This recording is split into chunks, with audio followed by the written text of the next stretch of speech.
Wag naman sana. Parati kaming sinisisi na ibinaon daw namin ang dangal ng Senado.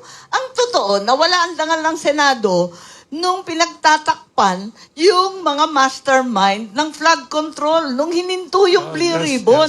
Doon talaga nabaon yung dangal ng Senado. Aminin natin, itong mga takbuhan, sigawan, alitan, bardagulan, sabihin natin, hindi naman yan eh.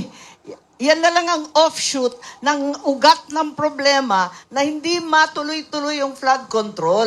Pagkatapos, lumala pa from flood control, naging tsa-tsa pa at term extension. Doon naman talaga nababaon ang aming institusyon ng Senado, ng inyong Senado. Doon talaga nagkakaproblema. Ngayon, kung ano ang itutuloy, inaasahan ko na mag-uusap-usap sa mga susunod na araw at sana magkasundo na kasi hindi naman maganda itong sila na ang nagsabi ng napaka-unparliamentary na kulong na ang dalawa sa inyo. Kaya pinagpipilitan ninyo. May ganun eh.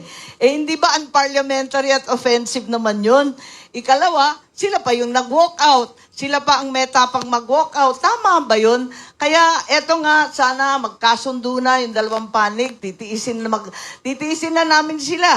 Tiisin na rin nila kami. Pero wag naman ganun. Pag sila, pwede. Pag kami, hindi pwede. Eh hindi naman tama yung ganun. So, magka-caucus pa, hindi ko sigurado, supposed to be bukas, pero parang magkaka-meeting pa ng bukas ng gabi at magdidesisyon kung anong mangyayari by Friday. So, tignan natin, sana magkasundo na sa lalong madaling panahon dahil para sa akin gusto ko nang tutukan ng trabaho at lubayan na itong mga issues na pampolitika na hindi naman magdudulot ng karagdagang pagkain, ng gasolinang abot kaya, ng kalusugan para sa lahat.